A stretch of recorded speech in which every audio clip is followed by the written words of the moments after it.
Hey, and a very good afternoon, and welcome to IMDA Innovation Thursday. Ladies and gentlemen, how are you guys feeling this afternoon? We do see a chat coming from Philippines from Jose Felisco. Thank you so much. Yes, good afternoon to you too.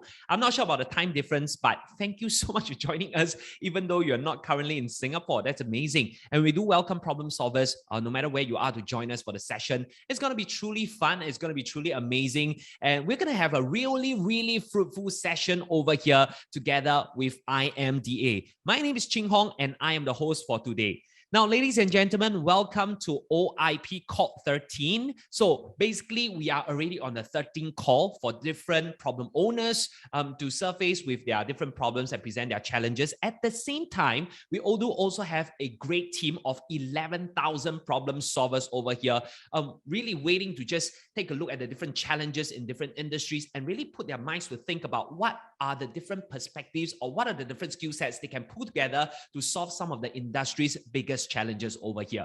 So it's really fun, and we do hope that you're going to enjoy this session. And at the same time, it is truly a privilege to be able to be here live because you are able to do the Q&A straight with the problem owners and really to distill what are their thoughts behind the solutions, the possible solutions, and their expectations of what the prototype minimum viable product looks like.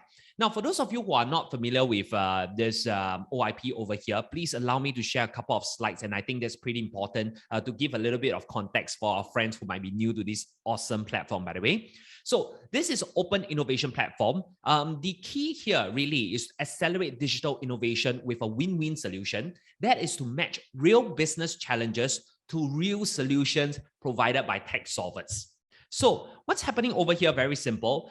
We do have this OIP where problem owners and problem solvers come together and they come up with enablers, supporting tools. You know, they go through this entire process of brainstorming and working on an MVP or proposal or some suggestions and ideas. And we come up with innovative products and solutions. Now, at OIP Call 13, we have been through 13 different rounds. We have given out or rather the problem owners have given out very generously of more than about $8.6 million worth of prize money, actual money, and we have amassed over 11,000 solvers. So this OIP Call 13 is part of this amazing process. So how does it work?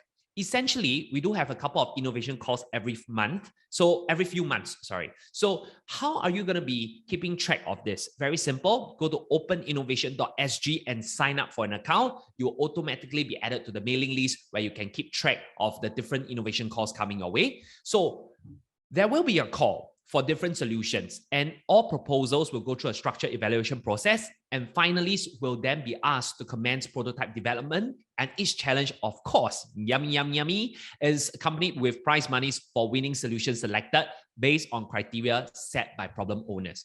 Now, other than the solving of the problems and the solutions themselves, there's actually infrastructure, there's development, there's market access, there's lots of different opportunities for all the problem solvers out there, as well as problem owners, to build an ensuing relationship that can continue to benefit both parties. I just want to give out to this amazing space, give a shout out to Pixel Innovation Space as well, because IMDA does have this 25,000 whopping big square foot innovation is acting as a physical catalyst, because we do know that for a lot of different solutions, you might require a physical working ground, right? To ideate, to experiment, and build customer-centric digital product experiences. Now, so I shan't go to a lot of these details, but I just want to tell you to actually register and submit your solution to openinnovation.sg. Now, the other part, as I mentioned earlier, I'd just like to give a quick shout out to the website that we have over here. So that's openinnovation.sg. As you can see here, once you are at this website, you'll be asked to log in or sign up. Also, you will gain access to see the 16 different live challenges over here, including those that our problem owners will be speaking about and taking questions for today. Now, when you scroll down, you will notice different institutions and different companies seeking solutions. I just want to give a highlight to one of them over here. If you scroll past just the sector-wide challenges, right, there's one by SICC, Singapore International Chamber of Commerce, looking to digitalize a form that can be accurately filled up and counter-checked by their partners in Paris, as well as all over the world. So this is something that they're looking for. And I'm particularly highlighting this problem because the deadline is tomorrow. So if you do have you're looking for something to work on right now, please do go ahead and check out SICC's problem over here. Now, of course, this website is accompanied by a lot of details on the problems, success stories, resources, and so on and so forth. Most importantly, sign up and log in. Sign up and log in, sign up and log in, right? Important things you must say 3 times, right? So over here, thank you so much for joining us this afternoon. Now, before we proceed on to our problems, it is really my privilege to present a very, very beautiful video by IMDA to talk a little bit more about their OIP platform, please. The Open Innovation Platform is Singapore's national digital platform for innovation. Since 2018, we have facilitated over 300 challenges with more than $8.5 million worth of prize monies and have seen many success stories from our growing community of over 11,000 tech solvers. Solvers have won their first reference customers, moved into new markets, and commercialized their products.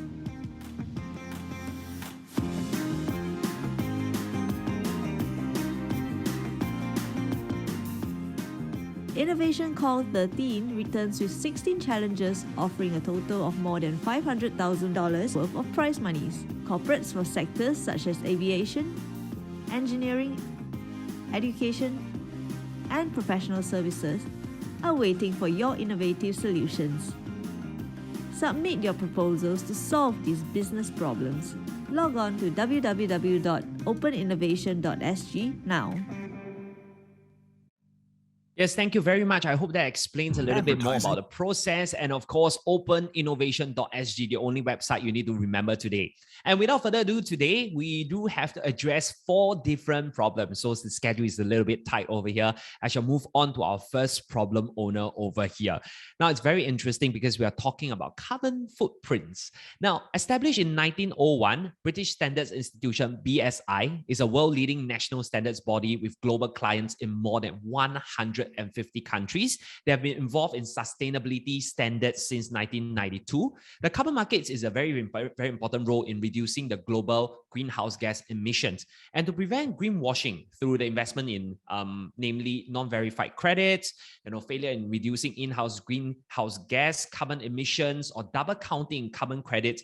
Organizations worldwide are always seeking improved science-based methodologies and accounting calculation to authenticate and verify high-quality carbon offsets. Now, BSI is keen to partner with companies to develop, as well as problem solvers for sure, to develop digital technical solutions around the authentication and verification of high-quality carbon offset to be transparent, accurate, and credible. So their problem statement here is, how might we authenticate and verify high-quality carbon offset from the various types of carbon offset projects over here? Now, joining us, we do have the APAC Innovation Lead of BSI, Clarence. And Clarence is the APAC Innovation Lead, and he heads the BSI Innovation Lab in Singapore. It is very much responsible for the technical development and strategic partnerships in the emerging and disruptive technologies that focus on building digital trust and sustainability. So, and it's not Clarence's first time over here, but I believe he's joined by a couple of colleagues as well. Would you care to say hi over here, Clarence? Hi. Hello, hi everyone. Good afternoon to you. And thanks a lot for the kind introduction, Jing Hong. I guess you covered almost everything, so there's almost literally nothing left for me to present here, I guess. So would you like to move on to questions right away? No, I'm sure there's a lot more to cover. Would you care to introduce the colleagues beside you as well? Yes, pleasure. So I got Zhang Hao over here on your left, and then I got Buva here on your right. So I'm joined with 2 wonderful colleagues of mine here today. Really an honor and pleasure to have them here with me. So maybe I'll let Zhang Hao introduce himself first and then followed by Buva. Yeah, hi everyone. My name is Dan Hao. I'm supporting Clarence as part of the innovation team here in Singapore. And I think I'll be very excited to hear more from all of these problem solvers and see what they have to offer us. Yeah. Okay. Hello everyone, I'm Buva. I just recently joined the BSI Innovation Lab team here, and I'm looking forward to meeting everyone and seeing what ideas they have to share with us. Wonderful, thank you. And with that, I think we'll hand over the time to Clarence, Zhan Hao, and Buva. Take it away. Thank you. All right, thank you very much. So basically, my name is Clarence Tang, and again, I'm the APAC Innovation Lead here with BSI, and I've been here since last July, and our innovation lab has been open since 17th of January this year. So we have been really busy, getting this lab up quickly to actually develop and to commercialize some of the technologies, especially emerging technologies. And we are not a standalone innovation lab. We are joined by our colleagues across the world. And when it comes to the innovation space, we have colleagues in the UK who's dealing with AI and data science. We have colleagues sitting out in Arizona, Phoenix, that's doing immersive experiences. And we do also have colleagues in Ireland that is focusing a lot around blockchain technologies as well. So what happened over here with this innovation lab, how we differentiate ourselves is very much we are looking at solutions for the global problems that we are facing, especially by our clients and the industry. More specifically for today's challenge, we are looking at, again, the carbon space, and this is something not new. I believe that, again, this has been addressed by many different institutions, many different companies, as well as research centers as well. What is really interesting is that within BSI, we have two different strategies. The first is around digital trust, and the second one is around sustainability. So with that in mind, we have embarked on this particular challenge, as in how do we help companies not only to identify but also to quantify what they are doing, especially when it comes to the trading of high quality carbon offsets. For some of you who are familiar with the carbon trading space, in very basic layman terms, whereby a company or an organization emits CO2, they will have to find ways to neutralize those carbon emissions. And currently what they are doing, they can go into circular economy, they can go into renewable energies, they can buy carbon offset at X dollars per ton, from carbon exchanges. But the challenge is always, again, around, how do they, maybe you can show them the slide, yeah, on the second. So how can they actually quantify, or how can they actually provide authenticity to the kind of carbon offsets that they are promoting or they are trading or selling over this platform? As you can imagine, carbon is air, and how do you actually quantify air? How do you actually demonstrate that those carbon offsets are genuine? And we do have a number of partner companies, that we work with globally, who are very keen to address some of these issues, simply because not only are they carbon emitters, but they are also very much into finding a way to resolve, this challenge around the carbon offset purchase. There's a lot going on around double accounting. Some of you might have heard of these terms, whereby you are able to, buy carbon, and is there double dipping into the same high quality carbon offset? That's a question, coming from the same forestry projects. Those are some of the challenges that the industry is facing. And this is also another one of the COP26 challenges that needs to be addressed as well. So on a high level, again, we are looking at how can we help to resolve some of these global challenges, not locally, but globally as well. Yeah. And as what Ching Hong has mentioned earlier, how might we authenticate and verify high quality carbon offsets from the various type of carbon offsets project? I'm not so sure if the audience here are familiar with carbon offsets project, but again, there's different ways of calculating and quantifying carbon offsets based on whether is it renewable energy that uses wind, solar, or any other sources, or even getting recycled contents into the circular economy, or even just measuring a particular forestry project in some remote countries, or even some places like Ecuador and Peru, where there's a high density of forestry projects that's being located. So these are some of these carbon offsets that many companies try to quantify them. It's easy to qualify them, to identify them, but the offsets calculation differs depending who you go to, right? In terms of the calculation, in terms of the algorithm, different companies have different ways of approaching them, and there's no harmonized system at this moment. And we are trying to understand, okay, is there a way that we are able to authenticate and verify them, and preferably even to harmonize them as well. So for those of you who are familiar with PSI, we are very much known as a standards and knowledge organization, and our core business over here in APAC is around assurance. So we are very, very keen to understand, how can we actually verify this set of information that's coming through some of these trading platform, or what are the claims that is being given by companies that are trading them as well. Yeah, also sure. Okay.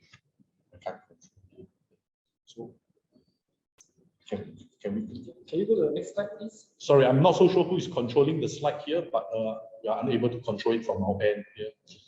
So, all right. So what we are looking for very much is again an MVP or proof of concept around some of the following features. But again, we are looking at not only what is listed here, it can be more than that as well. Very much in terms of how do we have a smart carbon offsets accounting system, whereby we are able to actually run some analysis on them. And again, it's not just a digital dashboard we are looking for, it must be backed up with something physical, and be as imaginative as you can be, whereby it helps us to track some of this carbon offset performance. Of course, you can't do it just digitally. There's always another need of a physical interface.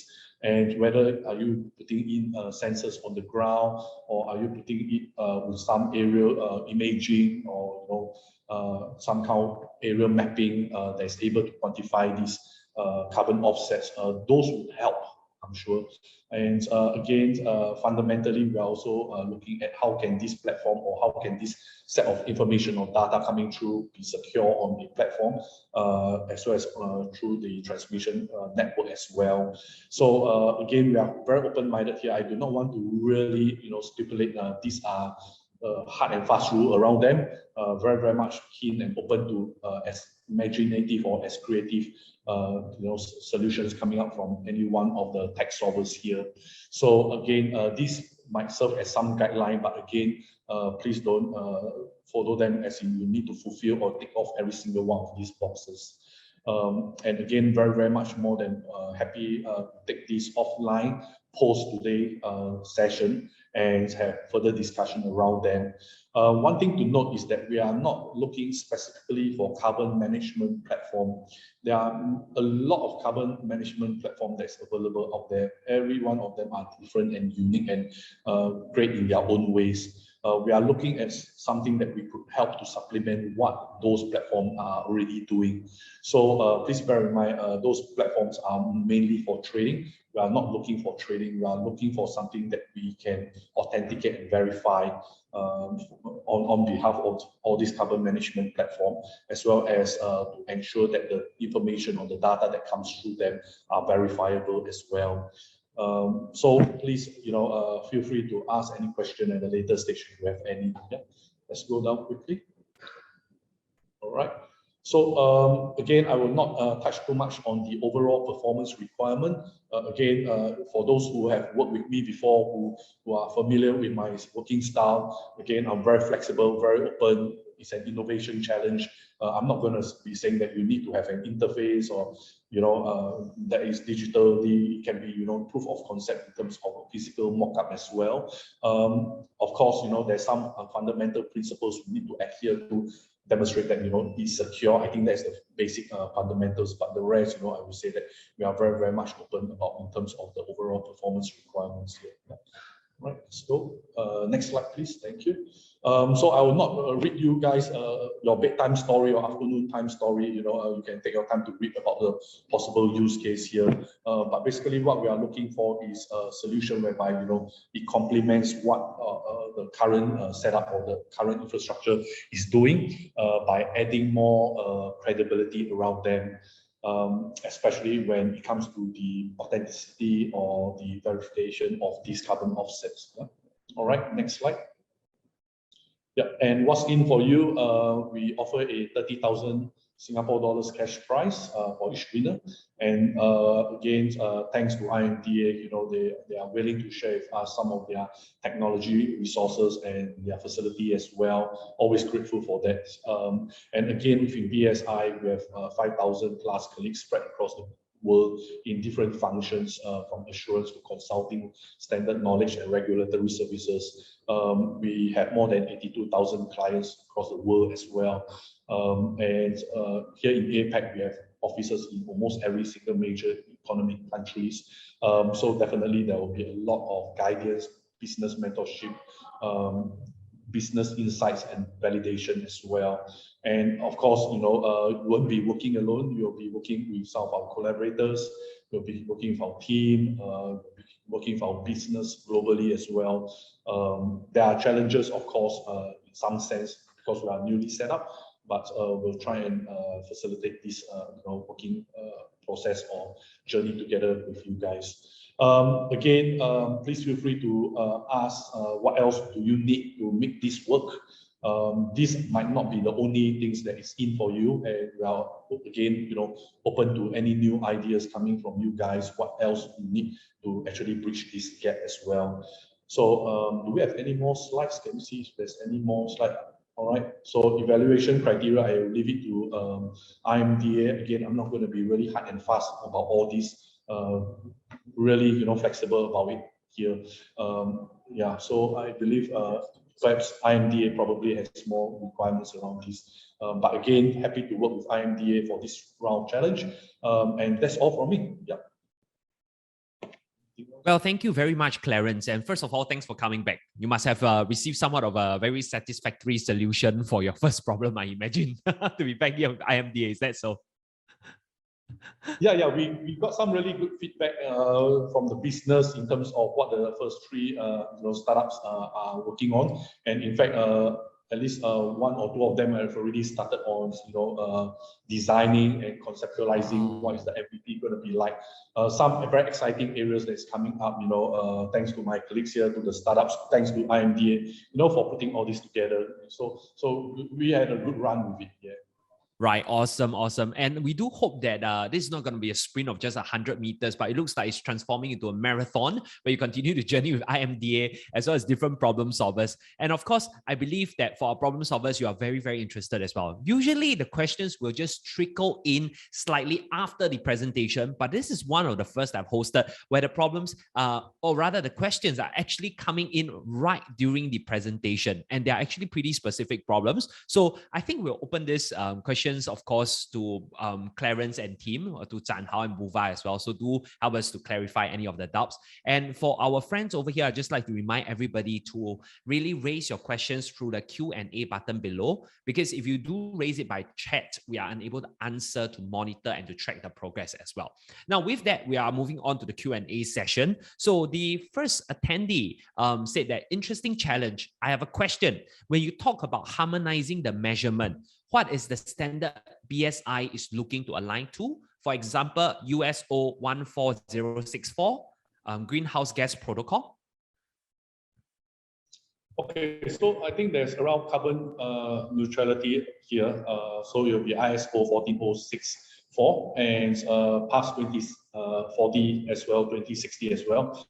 So there are some standards here that we use it, but again, those are not harmonizing to different kind of calculations. Method is more of documentation and demonstrating, what you are doing with sustainability and how are you mitigating, your carbon footprint. And I think it contains the calculation in there as well, in terms of identifying what's your carbon footprint. So across different platform, I don't think anything that, there's something that is available, open to, ideas coming from this group as well. Is there a conversion factor here that can take into account? Because if you are asking one consultant in this space to calculate for you the carbon footprint for the same company and another different consultant, both of them will come up with different numbers. But how is there any way to harmonize them? Is there a way to actually go back and check, are these calculations correct? for example, if you claim that this particular forestry project, produces, 1 ton of high quality carbon offset, how do you derive that? What stands behind, right? If you say you are using IoT devices, if you are having men on the ground measuring them, how do you represent that, in terms of tree size, in terms of the size of the project? And likewise, if you are talking about, if you are offsetting from renewable energy, how do you actually harmonize from one source that's renewable energy that's actually offsetting the carbon emission versus another one that is coming up from a forestry project? How do you actually do that? Is there a methodology? Is there a calculation? Is there a way to actually harmonize it? So I think the challenge is there. Again, different sources of projects yield different kind of numbers. Is there a conversion factor? Is there a way to harmonize that? I think those are the kind of challenges and questions we'll be asking. Thank you very much, Clarence, for the clarification. It does sound like a mega project that's on a global scale, but I'm sure, yeah, like as you mentioned, I think you are open to various kind of different solutions and perspectives, and we do hope that problem solvers are able to propose something that you feel might work for this particular project. Once again, as Clarence mentioned, some of the details in the presentation is actually quite lengthy, so you can actually read it for yourself on openinnovation.sg. But we got a couple more very, very interesting questions coming up as well. One of our other guests has asked, hi, I would like to ask, what are the types of offsetting activities that BSI is open to tracking, or are they free to propose? Yeah, in short, very quick, open to all possible, suggestions. So we currently don't really do too much.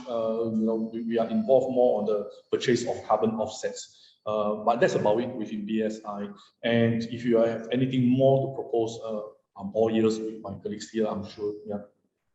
Thank you very much. And we do have one more question coming up. This particular guest have said that, hi, Clarence, sounds like a very, very interesting mode where startups can also get a chance to co-create with a big company like BSI. Could you share some examples on how other startups have actually worked with you? Okay, so maybe let me go back to the first challenge we had with IMDA, right? We actually put out the challenge there. We identified 3 of them, and one of them actually, in fact, all of them took a long time. Perhaps, some of my fellow colleagues in IMDA is also aware of this. We take a really long time to get anything done here, especially when it comes to scoping, the problems itself. We put up a very, big global challenge statement out there, and then we take a long time to actually address it specifically. And the reason is because we are such a huge organization, and there's a lot of people that we want to get this validated. We wanted to ensure that it lands correctly. And one of the startups that we work with for the last challenge that does, enterprise AI is now helping us to develop some of these analytics around satellite images. And Zhang Hao and Buva, they are both directly involved in this project as well, and they have their own, role and responsibility in dealing with these projects. And we expose the startup to our business functions as well. So all these 3 startups, they get to talk to our colleagues from the US, the UK, at odd hours of the day and nights.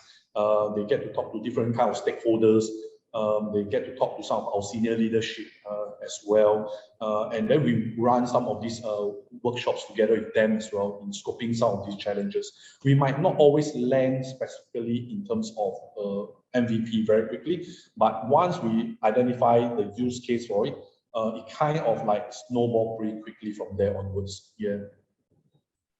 Thank you very much, Clarence. Thanks for the clarification and also managing the expectations of the problem solvers as well, I guess. So thank you very much for, BSI for sharing their problem over here and their challenge. Now, I do see that there are no further questions at the moment, but of course, I know it does take a little bit of time to sink in and to look through the details to really understand what kind of good questions we can come up with for BSI as well. So that will happen actually on openinnovation.sg, where we do have a forum for you to input your different questions. It's not like you have to forever hold your peace right after this session. We do have other platforms for you to go to as well. So once again, we would like to thank Clarence, Buva, as well as Zhan Hao for your time. I just want to check with Clarence, any last and final words for our problem solvers over here? Anything you would like to particularly highlight to them? Yeah, I just wanted to point out one thing here is that, we are a bit different in our approach towards innovation challenge. And again, some of your colleagues would attest to that as well, because how we see is really in a different way of solving a problem, whereby we don't tell the problem solvers here, step A, step B, step C, do 1, 2, 3, tick off the box here and there. We don't have that approach. We are really trying to be as imaginative and as creative here. Blue sky, blue ocean, whatever blue you want to call it, kind of thinking, and just, let your imagination run wild, how you see the future of this world is going to be like. So, yeah, just, put on your thinking caps and feel free to suggest and come back to us if you have any questions. And if I can't answer them all, I will try and refer you to somebody in the organization or somebody who might be in a better position than me to answer them. Yeah. Thank you very much, Clarence. And of course, I'm sure, thanks for your trust in amazing people to do great things together with BSI as well. And with that, I'd like to say a big thank you to Clarence for coming back, as well as bringing your colleagues, Buva and Chan Hao, on board. Thank you so much, guys. Thank you, with pleasure. Thank you, everyone. We'll see you Bye. on the OIP platform. All right. Thank you. All right, ladies and gentlemen, and of course, that is truly a very, very unique challenge that we have over here in the verification of high quality carbon offset. As mentioned, over here on Open Innovation Platform, anything can happen from anywhere, from any industry in particular. So once again, with the first challenge being named, we would like to orientate everyone around the question and answer platform, which is located at the bottom of Zoom. So there's a tab over here on Q&A, and that's exactly where you should raise your questions. Once again, if any questions go unanswered or you do have a question later, feel free to raise it in the forum at openinnovation.sg. There's somewhere for great minds like yourselves to discuss these different challenges and to really dive into, get your hands dirty with the details as well. So ladies and gentlemen, the next challenge is very, very interesting. We do have a problem owner called Institute for Adult Learning. I think for Singaporeans, you are very, very familiar with this institution as well. And their first challenge that they're going to name is very similar to the platform that we are on over here, which is the Zoom webinar, right? So the first problem is actually how to improve access, trust, and effectiveness for online learning. Just to give you guys a bit of context over here. So InLab, managed by Institute for Adult Learning, IAL, is set up to catalyze learning innovation in Singapore's training and adult education sector. So as part of the innovation series, InLab's InnovJam build, test, iterate, and validate the solution, transforming it for commercialization. Now, while Singapore is moving out of the COVID restriction, the pandemic has actually triggered a sudden and rapid transformation in the training and adult education industry, where employees and learners were required to adapt to online formats to continue their learning. Now, while online learning has become a necessity, existing platforms allow trainers to teach and interact with their learners remotely. They have also gradually evolved. However, to allow online learning to remain as a choice of mode of learning, there are certain challenges being faced. So the problem statement here is, how might we actually improve access, trust, and effectiveness of online learning to increase individuals' take-up of online learning over here? So over here, for our problem owner, they're represented by a learning innovator over here named Zach Chew. So Zach is a learning strategist and an innovation evangelist in the learning and development sector, constantly exploring on developing latest disruptive trends as an enabler in transforming organization learning and training needs to be Industry 4.0 ready. So thank you very much. Let's welcome learning innovator Zach. Hi, Zach. Hi, Ching Hong. Hi, wonderful. I can hear you loud and clear. So would you care to introduce yourself a little bit more? No, you're of the perfect volume, actually. Okay, Sounding really so great. I'll hand the stage over to Zach. Thank you. Thank you, Ching Hong. And hi, good afternoon, everyone. Let me actually start with, give you a brief background of IAL. And before that, let me actually do the sharing of the slides. Okay. Do let me know if, let's say, you can't really, take a look at the slide itself. Okay. I believe it should be in the presentation mode. Yes, it looks perfect now, Zach. Thank you. Good. Thank you so much. Okay. Let me actually start off with giving you a brief history of, InLab. InLab is actually, is a division of IAL. IAL is Institute for Adult Learning. So I think a couple of years back, around 3 years back, IAL used to be under SkillsFuture Singapore. So SkillsFuture Singapore, I believe you are very familiar, in terms of actually the SkillsFuture credit, all these things. But that is also another part of, of what actually SkillsFuture is doing. It's really the upskilling and reskilling of the workforce in Singapore. So that is actually what, SkillsFuture is looking at. And driving down to IAL itself, right? IAL is the one, if you really do a comparison, it is like, the NIE of MOE. So NIE, what do? They do train teachers. Okay, so IAL itself is also training. But who do we train? We train people who would love to be a trainer. Okay, a trainer in any field that you are looking for. So that is actually what IAL is for. It's actually, to actually, we have actually, all the different programs from a certificate all the way to a master to actually qualify a person who want to be a trainer. Okay, so that is IAL as a short info. Then after that, there's actually this thing called Innovation Lab. So what does Innovation Lab? So that is actually what I'm actually going to talk about before actually I go and dive into the challenge itself. And I would say that I would rather actually have a brief introduction of its in lab. Then after that, go into all the 3 challenges at one time. So that is easy, because it's like just now the DSI itself, right? What we are really looking for is very broad area of challenges that we have defined. So in hope that we can look for a lot of innovative and interesting solution that you can actually help to solve this thing. So that's why it's very broad that we are looking at. Okay, so back to IAL and InLab itself. So InLab stands, is the innovation center for the CET sectors. What is CET sectors? CET sectors is actually, you see the bottom right there, is continuing education and training. That is actually the terms that we use for people like you and me. All of us, after our our uni day, our after our in the way study, the proper study process, then we are actually coming out to to work.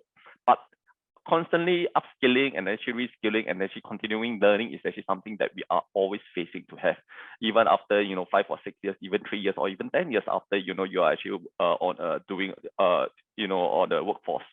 So continuing upgrading yourself is very important, especially right now. That's why we mentioned about the digital 4.0 everything, and also because of COVID.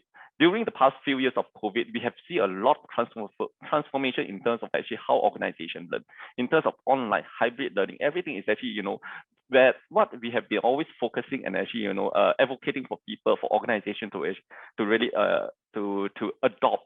It has really propelled, and actually organization has really started to actually look into it. So as an innovation center, you see all these 5 main areas. That is what we are.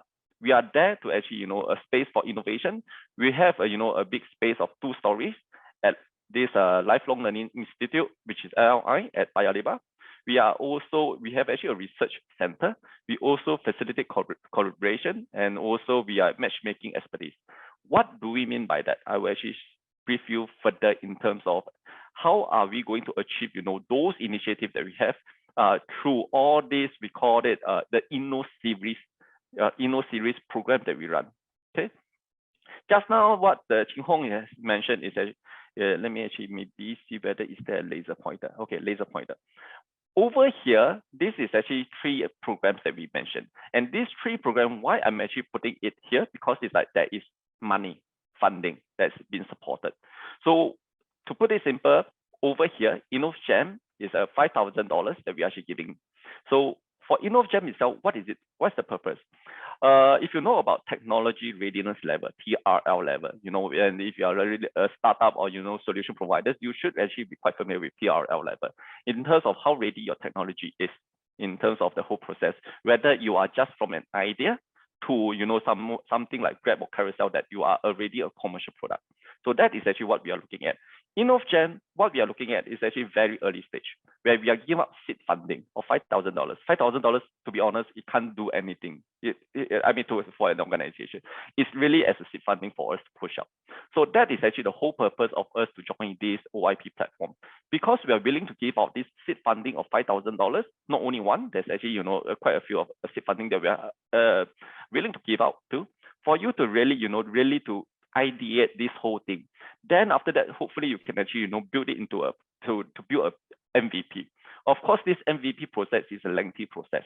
So this MVP, what we are looking at, we will support you along the way. That is actually, what Innovation in-lab is actually there for, to help you across this whole journey from just an idea, how to iterate it, how to ideate it, then how to develop into the prototype with the specific organization.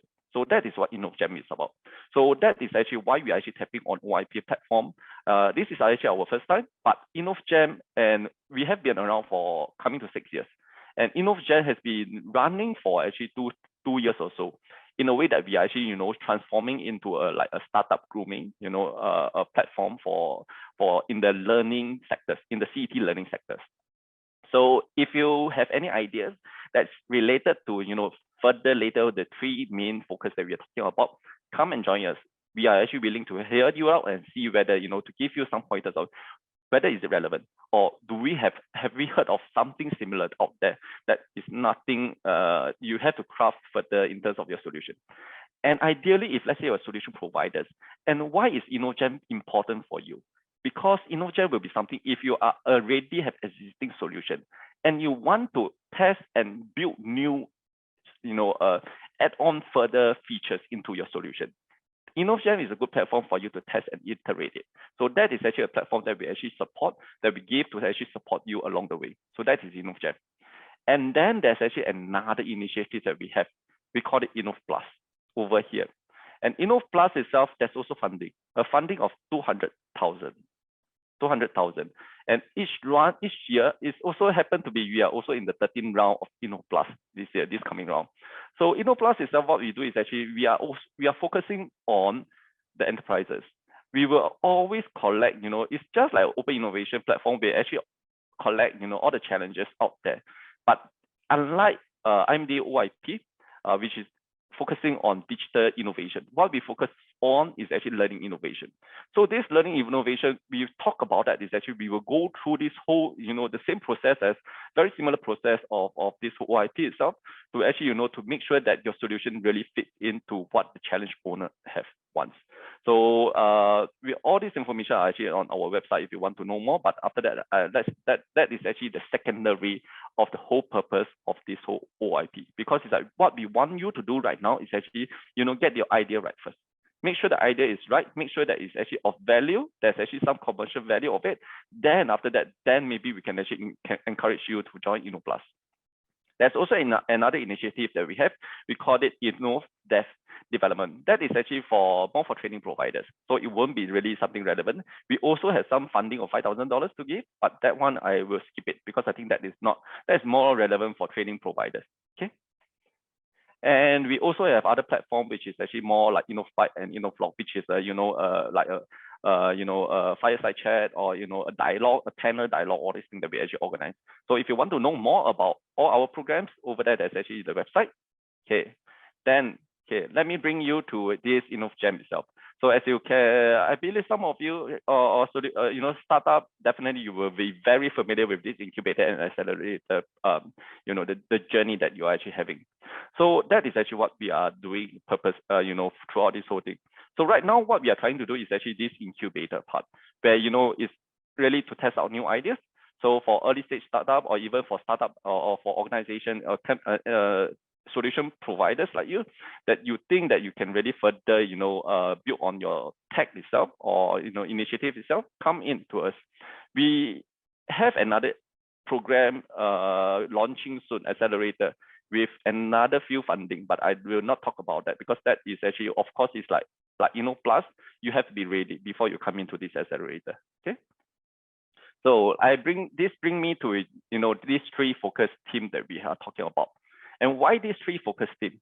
Remember just now I mentioned that IAL used to be under SkillsFuture Singapore, SSG, and SkillsFuture Singapore, there's this Inlearn 2.0, which is the directive of SSG to actually improve the CET sectors in terms of their digitalization. Okay, so these three focus area is not something which is IAL come out on its own. It's something which is we work together with SkillsFuture Singapore to identify these three main focus. Okay, online learning, edtech, and remote proctoring. Okay, let's put it into three different aspect of things. Okay, in anything, for example, you and me learn. When we learn, we are working adults. a lot of time we actually, the amount of time that we have is very precious. So what is it in for me if you want me to learn something new? Okay, what is the KPI, what's the ROI for me? Those are always something which is actually, as an individual, you look for KPI. If you are an organization, what is the ROI that you are looking for? So that is something very practical for you and me. So so what we're really looking for is if your solution is something which is something like Apple, which is so sophisticated backend, but as a user, it is very seamless, simple. That will be an ideal solution that you would like to hear from you. But if you are just looking for providing an LMS system that is actually very similar to what thousand and others LMS out there, then that might not be anything that is actually of interest to us. Why? Because it's like what we are looking for is like a startup.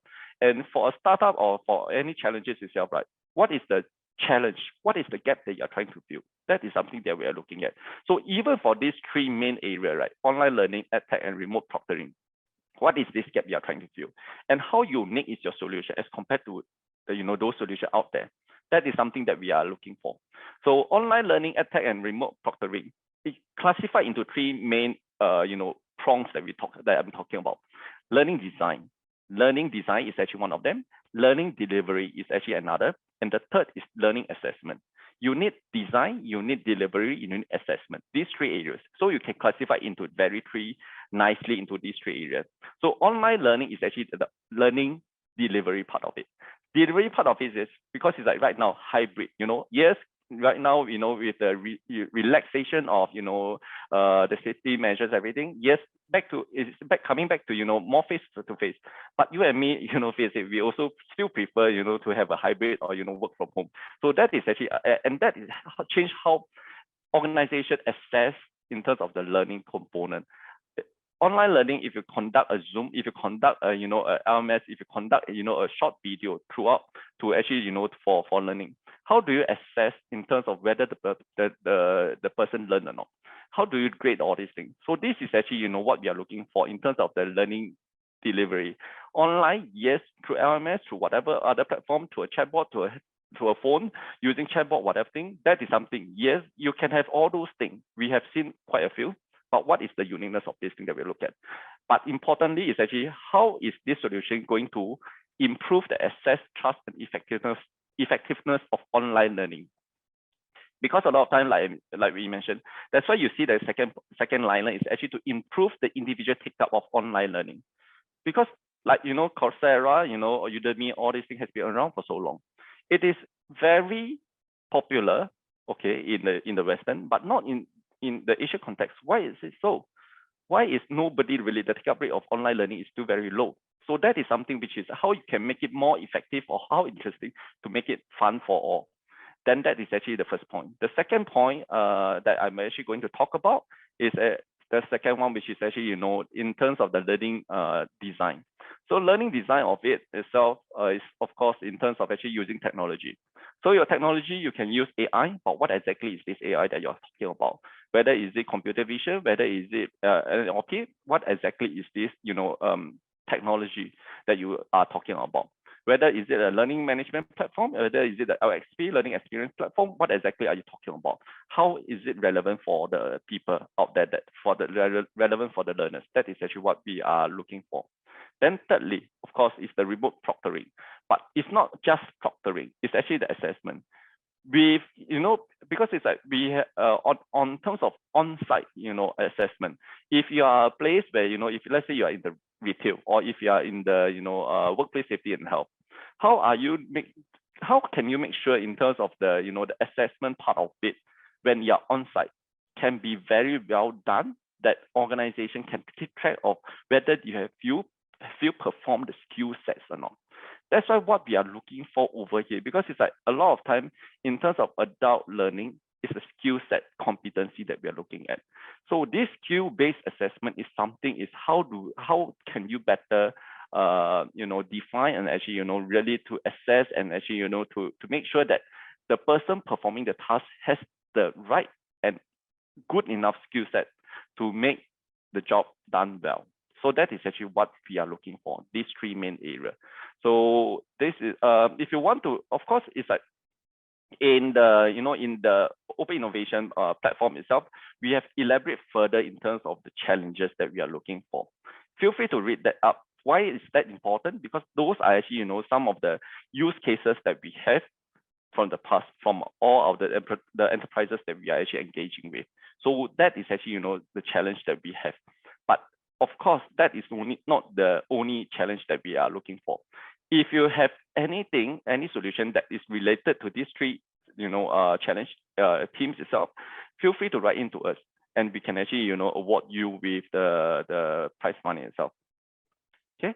So as award model itself, of course, it's at 5,000, as I mentioned earlier. 5,000 will be awarded if, let's say, for you to actually, just to really validate and ideate validate the ideas. Then remaining 10,000 will be awarded when you're actually going to build up this MVP. Okay, so that is actually what we are looking for in terms of actually the award models. Okay, so I think that ends my sharing, very quick and short. Feel free to ask me any question if you have.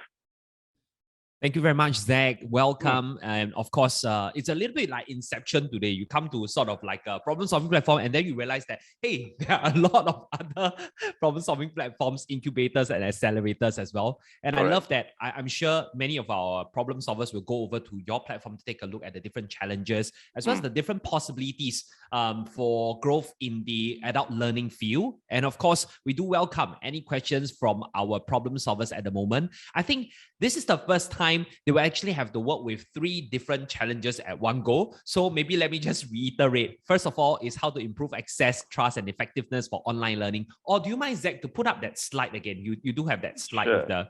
I think that would be brilliant for the problem solvers to actually contemplate, to understand. I think these are all very, very interesting problems that we're looking at, very specific challenges. And of course, for the problem solvers, feel free to ask any questions with regards to this. Like Zach has mentioned, online learning is not something that's absolutely brand new spanking new, right? So it's been around for a while, but how to increase that take up, that is really the question that we're talking about over here. And of course, EdTech and learning technologies, we're looking at how to increase enterprise adoptions for innovative learning technology. I believe Zach has mentioned like with the idea of like, what's the learning objective, what's the KPI, what's the ROI, right? So these are some of the things. And I think the last one especially piqued my interest on the remote proctoring is how do we actually access? Yeah, we could do a quiz online for something that's more academic, but how do we access, say, how do you know how to use the chainsaw when you are sitting at home, for example? So I think this is really interesting. Yeah, that's the thing. So just to elaborate on the third part, because it's for example, if let's say you are in workplace safety and health. So if in that sector itself, there are, the challenge itself is if you are really doing in terms of scaffolding itself, scaffolding in terms of actually the building structure, there's proper steps for all these things that you need to do. But in terms of doing all these steps, it's not something which is actually you have to really follow step 1, step 2, step 3. Yes, you have to follow in a way, but by doing so, does that mean that you really have a good skill set of understanding of this whole thing? This is actually not something as simple as that. That's what we are actually looking at. So in terms of, yes, you can practice, you can go through the process. Then after that, even if you go through the process, current is actually, you have to be on site. The trainer has to be on site to actually conduct. And by being on site to conduct, there's, one whole day to have maybe 10, trainees.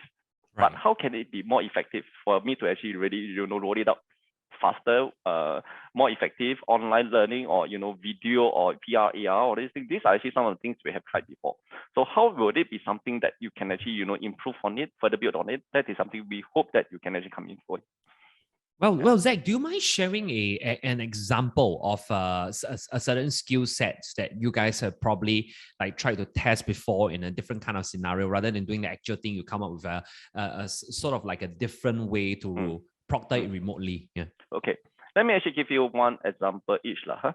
So this is actually through our InnoPlus itself, where InnoPlus itself is just like the challenge owner and also the solution provider. So one of the case itself is one of the big hospital in Singapore. In Singapore, there's actually 2 main Sing Health Group and the other, NHG. So one of them, this is one of the big hospital, and it's the emergency department of it. So that is actually the part of, when you are actually at the emergency department, every cases that you come in to assess, people will tell you it's very important. It's very, it's like, wow, it's really, life and death. Correct. Yeah. Then how do you assess as a nurse? So right now, in the past, they only do it through the experience of this nurse. Okay, there isn't anything which is actually, of an AI component that can actually use it to actually test it. So the winning solution actually use NLP as well as computer vision. So how does it make it actually, there will be scenario created with really, of people saying that with different scenario of all these things. If they actually will say that, okay, I have this, I have that, this is my symptom. Okay, then it would actually test you on how you actually respond. You respond by talking into the solution itself. Then the solution NLP will actually track and get, the keywords that you actually have, as well as track in terms of your facial expression and the tonality of it. So those are actually the technology being in place for you to make sure. So even when you talk about it, when you respond, the words that you use, the tone that you use, it will assess and actually see how good you are actually, in terms of your response and whether your response is correct or not. That is actually just one example of the learning delivery part of it. The second one that actually maybe I will talk one more so that you can actually have a good answer. Sure. Please feel free. Yes. Yeah. So the other one is actually, on one of the construction is the biggest construction organization, of course, in Singapore. So over there, what do they do? It's actually really on-site learning and on-site workplace safety and health, all these things, right? So what they are doing is actually they are using XR. Extended reality. Of course, extended reality is actually, it's not only just, augmented reality as well as also virtual reality, but it's more augmented reality that they're looking at. How it can be doing the testing of their, the processes of them doing or some of the different tasks. So of course, that organization coming into InnoPlus, we don't expect them to actually using 200,000 to actually, complete everything. We say that it's the low-hanging fruit. Identify one or two of the main challenges that you have.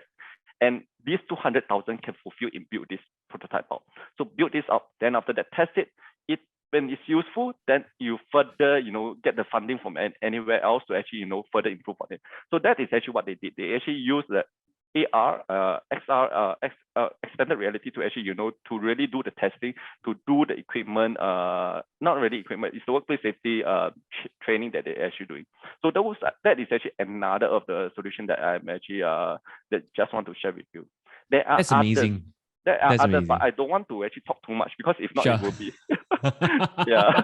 There are countless examples of exactly. to share for sure. Because that was actually the first thing that came to my mind. Hey, how about virtual reality? Because I bought myself an Oculus sometimes back. I was like, this environment could be used to simulate a 5-step process to build a scaffold for workplace safety. And if you miss one, in the virtual environment, you'll fall. No, but Ching Hong, bear in mind, over here, that's why we say that it's not about the tech, it's about the learning.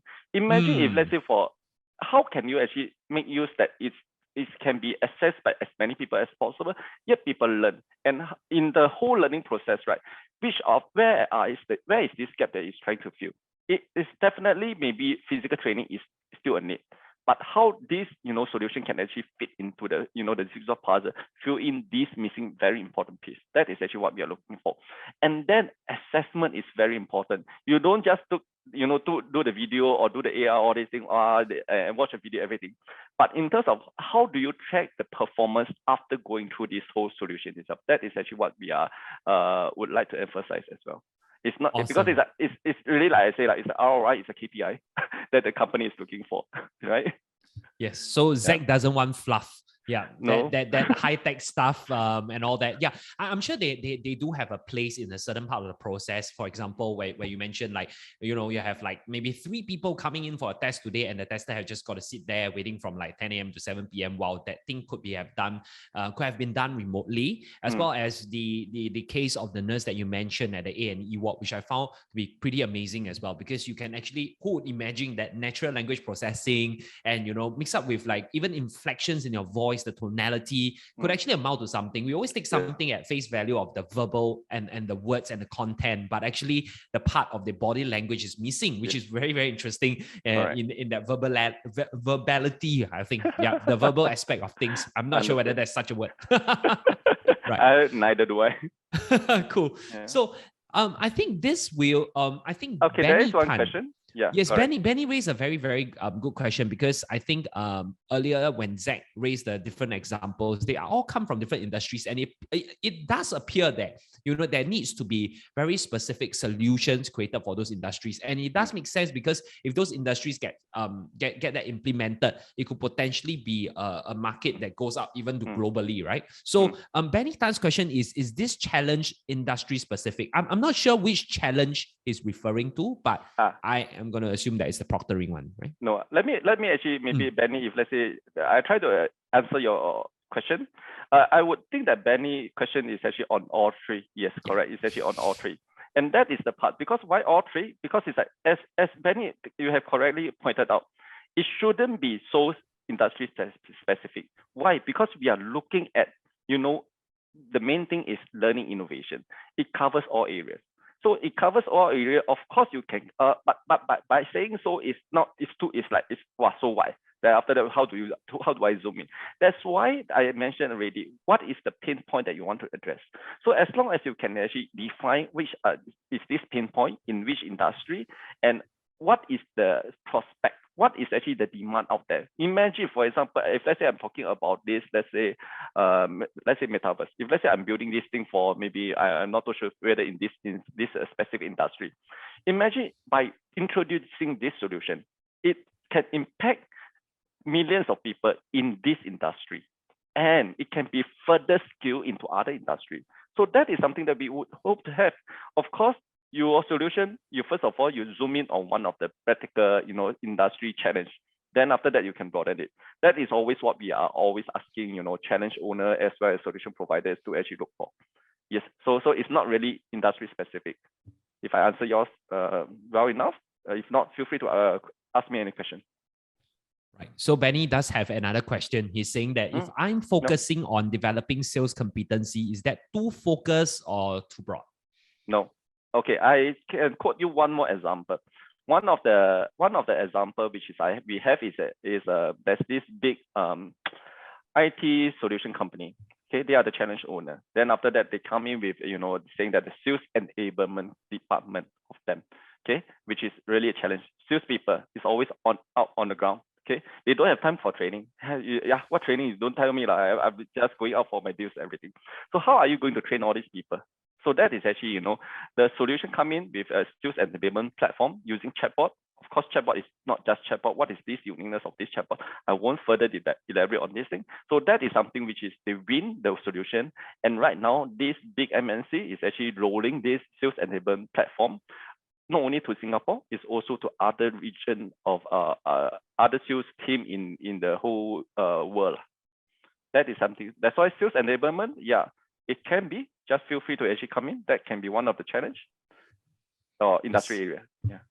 Definitely. Thank you very much. And of course, sales is sort of like a function. So we can apply that across all the different industries. And I think Zach pointed out a point that was very enlightening, like starting from the ground, identify real problems, and then looking at where you can potentially scope it and scale it to. And I think that's the magic of, how big do you want to go with that? Yeah. That's why I said start off with when you're doing a startup pitch. When you do a startup pitch, what is this pain point? This pain point will be something which is you really want to just put it there, identify, and you sell this idea to the investors. That is actually what we are looking for. Yeah. Absolutely. And Benny says, thank you. That will be what Benny. he's focusing on, sales enablement. Good to know. So yeah, there's this one taker right up on the Q&A. I'm sure many much more on the OIP platform. And of course, if there are no further questions, of course, we thank Zach for his time and to bring about the different challenges. We always thank our problem owners to come forward, because to share about the challenges isn't exactly the easiest thing. We do have to come up with a problem brief to make sure that the people that we're working with do understand what we are looking for as well. So we do thank the problem owners. And Zach, if there's no further briefs on these three challenges, we're going to leave it to the platform, the OIP platform, as mentioned, everybody. So please do sign up for the platform, because it's very, very important for us to be able to keep track of the mailing list, right? So let me go back on this one, right? So on the platform, basically you just go to sign up, and you are able to find all the different challenges as I mentioned. So let me try to find the different challenges over here for you, right? We have from ASME Consultant, we have from Top International Holding, we do have from AC Tesla, I remember. For Institute of Adult Learning, you can see Zach's challenge over here, and these are where you can actually find the different details. As mentioned, you will be able to log in over here once you have an account set up. And of course, we just like to remind you for open innovation platform called 13, there's going to be 16 challenges, $500,000 worth of prize monies. So we do hope to see you on the field, on the ground. And please continue to post questions on the forums where we can continue to debate and also continue to contemplate and to understand what are the different possible angles to tackle a problem. Once again, thank you so much for that. And a little bit told me that there are going to be a few more sessions coming up very, very soon. So we do hope that you can sign up for the mailing list so we are able to keep in touch, because that is pretty much the only way you can learn about all these different challenges out there and what are their rewards as well. Once again, I just like to tell you that if you're on the openinnovation.sg website, there is also the Singapore International Chamber of Commerce, in short SICC. They do have a challenge over here to develop an application with digital prompts for enhanced user experience for one of the trade forms that they are doing. It actually sounds like a very, very specific problem. So if you do like to tackle it, right, tomorrow is the closing for the proposal. So do submit by today. So once again, this is the OIP Call 13 for our Innovation Thursday. Pleasure to have each and every one of our problem owners and solvers, both locally and internationally, attending this. And we do hope that you can continue to join us to grow this amazing network where we can all solve industry problems and achieve a win-win situation for all with innovation. Ladies and gentlemen, once again, thank you so much for attending our Innovation Thursdays, and see you next time. Bye-bye.